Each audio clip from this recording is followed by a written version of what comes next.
Hello there, and welcome to HG Central. My name's Emile, and welcome to a new series here on this channel. This is the Silly Car Showdown. Now, you might remember I did the Sega Shakedown a good couple of months ago, and while that series was all fine and dandy, it did have a couple of issues. It was a little bit too restrictive for me, and I sort of got bored of it a little bit. So, I've decided to bring a new series back, which, well, this one is essentially completely off the rails. What we're going to be doing is we're going to be building very, very silly cars here in Forza Motorsport 7 with no restrictions whatsoever. The Sega Shakedown cars were limited to S800. Here, there is no limits on what we can do to the cars. The only limits are no tuning, except for gearbox in cars that desperately need it. I'll get onto that in a bit. And no drivetrain swaps. That's it. Other than that, the cars are free to do whatever they damn well please. And of course, if you have certain cars that you'd like to see certain engine swaps, or just recommend a car and let me deal with all of the craziness, do feel free to recommend them in the comments. In this first episode, I'm going to be laying down the benchmark with this, the Zenvo ST1. The silly car building will begin in episode 2. I've decided to split them off because usually whenever I'm watching a series like this, I don't really care about the benchmark car, I just want to see the silly built thing, so that's what we're going to be doing with this series. That episode should go up about an hour after this one, so it should be a lot easier for those of you who want to skip this episode who probably aren't even listening to my voice right now. But I figured the Zenvo was a pretty suitable benchmark car because it is, well, a silly car in its own right. It's probably one of the most insane hypercars of all time.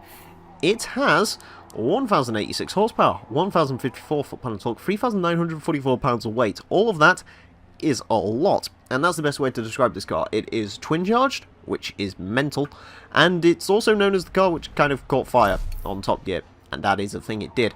Anyways, to find out sort of how quick this car is, and also to set the gauntlet for all of the other cars to run, we needed a track, and I've decided on a Brands Hatch Indy. While it may look deceptively simple, this track is, yes, rather deceptive in its nature. Each car is going to go 7 laps around this track to set the best time it possibly can. Afterwards, we will put it on a leaderboard and eventually crown ourselves the champion of silliness. So, the Zenvo then. Let's go. We will go for a quick lap around here where I just sort of get used to the car, and I'll start pointing out some various bits as to why Brands Hatch is a rather deceptive, or Brands Hatch Indy, I should say, is a bit of a deceptively simple course, because this track is really anything but simple as we get used to the Zenvo. Now, the Zenvo actually isn't as terrible a handling car as you might expect. It's rather understeery. It definitely feels heavier, or as heavy as it is, because yeah, 4,000 pounds almost for a hype car is rather a lot, and yeah, you certainly do feel that weight in the way it communicates, but because of the weight, it actually does keep it a little bit more restrained. Anyways, we start with this sort of straight which banks right, which is a little bit tricky for cars which won't have very much traction. Then we come on to possibly the biggest challenge of this course, this first corner. That has caught a lot of people out. It still catches me out to this day. Then we go on to Falcon Bridge, which is actually a fairly simple corner, a nice little bit of a respite before we enter another straight. Of course, most of these cars will have fantastic straight line speed, so they'll love the straights, which this track has plenty of. However, it also has plenty of technical corners. That one can also be a little bit deceptive. Then we come in to the left-right complex, which isn't too bad until you see what follows it, which is this corner right here. This sort of long sweeper is a bit of a bastard if you do not take it correctly. And then we rush the cars all the way down to the start-finish straight to do it all over again. Really got to try and find my braking zone on that first corner. That's one of the most difficult bits about that first corner, is just trying to find your braking zone on it, because it is not fun. Also, worth pointing out is I run the cars with no assists whatsoever, so we ain't getting no nanny traction control, stability management, ABS in here. This is all sort of as the cars should be run. I.e. with no electronical nannies or doohas, which is glorious. Understeer really affecting the Zenvo through the left-right complex, which is not good. See if it can maintain a decent run onto here. Cars with very little rear-end grip will struggle with this course, I feel. Mind you, a lot of cars will struggle.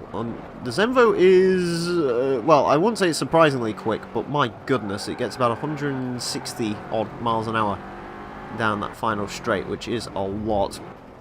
I wanted a track which was sort of small and challenging for this series. That's why I've sort of gone for the Brands Hatch Indy course. Another one I was considering was Catalonia's school circuit.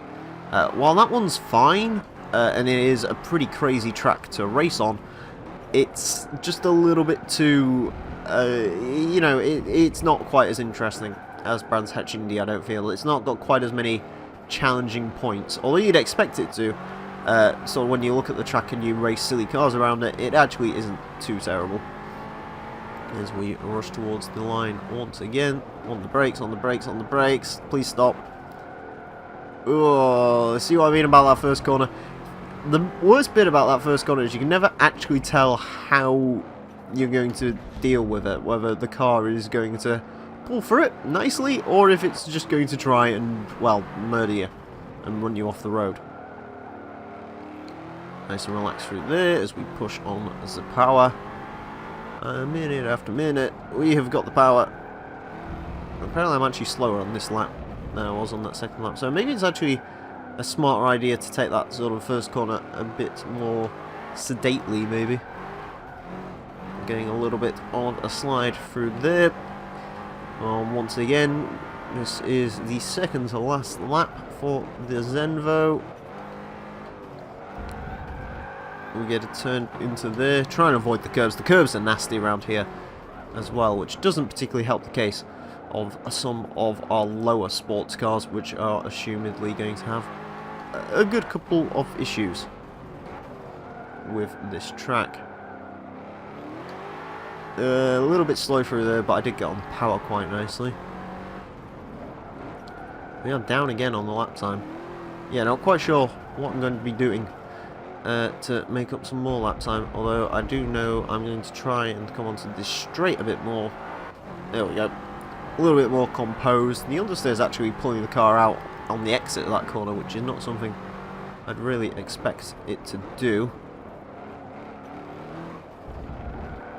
Running the curb again. There we go.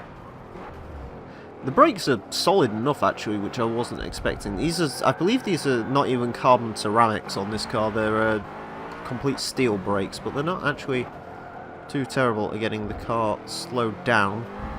Of course, not so good for the car catching fire, which steels probably do not help. Running that curb a little bit too much, but we are coming on to the final straight. On the power, down to the finish line with the Zenvo. It is going to be a 47.861 for the Zenvo ST1. So, there we go. Of course, there's not really much to see on the leaderboard when we go to it because, well, I mean, there's nothing. There's no car actually on the leaderboard to compare the Zenvo to yet, but a 47.861, I think it was. Yeah, that's what it was. Yeah. It sounds quick. The question is, will it be? Well, I guess we'll find out on the next episode where our first silly car takes on this course. So I do hope you've enjoyed. Thank you all very much for watching. My name's been Emile. You can check out my channel in the description below if you want to come to my channel and see me build slightly less silly cars, but I race them, so I guess that's something. Anyways, thank you all very much for watching, and until next time, farewell.